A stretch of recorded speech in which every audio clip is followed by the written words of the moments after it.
Behind every smile, behind every laugh, and behind every success story, there is a mind that is working tirelessly to keep it all together.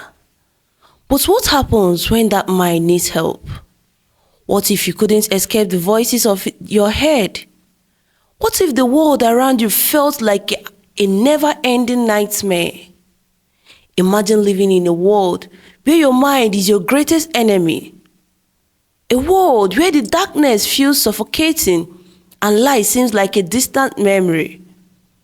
So sad indeed. This is a reality for millions of people living with mental illness or mental health disorder. Today, we are shining a light on the often invisible and misunderstood world of mental illness, also known as mental health disorders. Whenever the word mental illness is being said or mentioned, people out there easily think it's all about the people running mad on the streets. But no. But actually, what is mental illness? Well, according to the National Alliance on Mental Illness, it is defined as a wide range of conditions that affect individual thinking, feelings, behavior, and mood for a sustained period of time that negatively impacts them. Most of us are passing through a lot of mental illness. What are these mental illnesses? I know you would like to hear. Number 1, anxiety disorders. This is a disorder that affects most of our activities in daily life, such as sleep, relationships, social life, school, and even work. It causes excessive and persistent fear and worry, which manifests physically, emotionally, psychologically in our daily life. But the good news is that there are several treatment options available, which includes medication and therapy. Secondly, personality disorders. What does it mean when it's said that someone's personality is disordered? This refers to behavioral, emotional, thought patterns that deviate greatly from the expectation of individualist culture. It can also be said to be the inability to concentrate, to sit still, forgetfulness, restlessness, and losing things. The National Institute of Mental Health suggests that 9.1% of people have the trait of personality disorder. This may be causing the individual a significant amount of stress in the way they see themselves, others, and situations. Inappropriate or exaggerated emotional response, impulse control, and how well the individual relates to and functions around others. Thankfully, personality disorder can be treated. This treatment consists of combination of medications for the underlying mental health issues, as well as talk therapy. Thirdly, depression disorder. 15.7 million people live with depression today, even kids over the age of 13.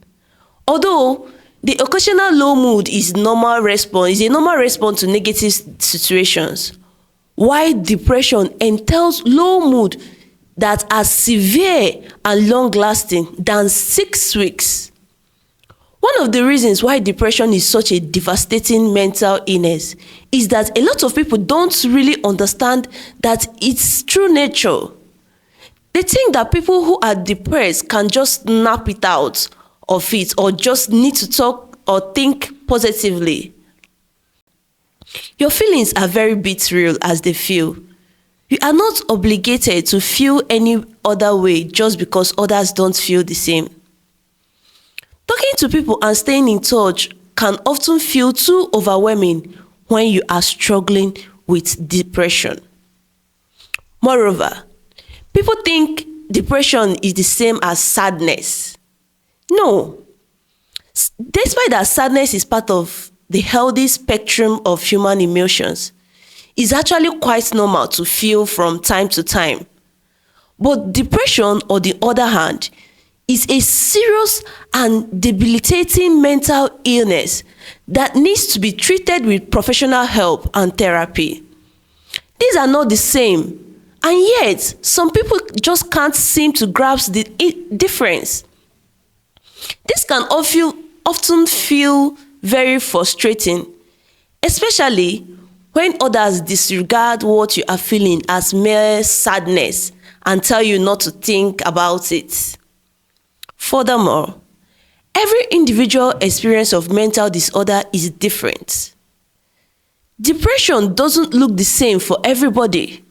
For example, people might stop eating and struggle with insomnia, while others might overeat and oversleep, and others, their depression might force them to lie in bed all day and do nothing. Nevertheless, all experiences of depression are valid. Fourthly, schizophrenia.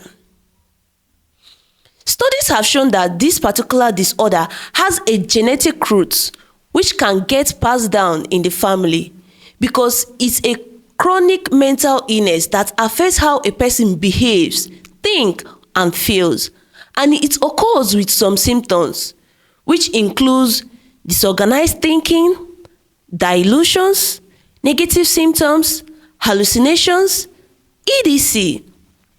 Please, when these symptoms start to occur, don't take it for a joke.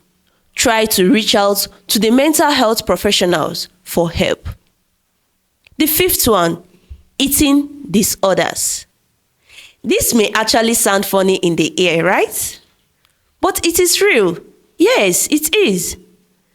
This condition of mental illness is characterized by abnormal eating habits, emotions, and thoughts related to food and body image, such as fear of gaining weight, restrictive eating pattern, lack of interest in eating and avoidance of certain food, digestive problems and tooth decay, eating non-food substance such as chalk or even dirt, feeling of guilt or anxiety when unable to follow the self-imposed dietary rules, and so many others. Many people pass through a lot of this mental illness called eating disorder. Please, if you are a victim of this illness, try to reach out to a dietitian for help. Number 4, post-traumatic stress disorder, also known as PTSD. Have you ever experienced a traumatic event, such as an abuse, be it physical, verbal, psychological, or sexual abuse, natural disasters, combat, violation? If yes, you might be a victim of PTSD disorder, because it is a disorder that develops after going through all this traumatic stress. Thank God there is a remedy for it. 1, try to visit a qualified mental health professional. 2, you can also reduce the vividness and distress associated with traumatic memories. The 7th one, autism spectrum disorder.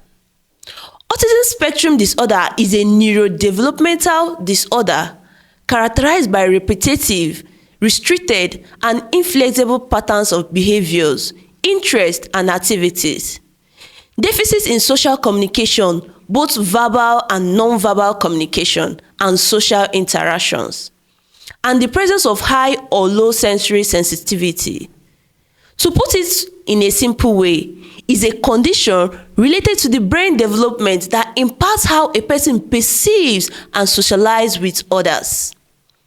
Whenever you are finding it hard to understand what others are thinking or feeling, getting very anxious about social situations, finding it hard to make friends, or preferring to be on your own, seeming blunt, rude, or not interested in others without meaning to, finding it hard to say how you feel, no doubt you are a victim of autism spectrum disorder. Please try to reach out to the qualified mental health professionals for help. Now, knowing all this, the question is, how vibrant is your self-esteem and coping skills? You might ask, why this question? Yes, this is because poor self-esteem, for example, was shown to play a critical role in the development of mental disorders such as depression, anxiety, substance abuse. Even further out are social and environmental factors such as discrimination, poverty, pollution, food insecurity, displacement, and many others was noted to have detrimental mental health impact on individuals in a large scale. So it's left for us to build up our self-esteem and coping skills in order to survive and overcome these disorders. This is all I have for you for today. If you like my video, please don't forget to like, comment, share, and subscribe for more videos. I still remain Nene Michaeline Ezine. Thanks for watching. Goodbye.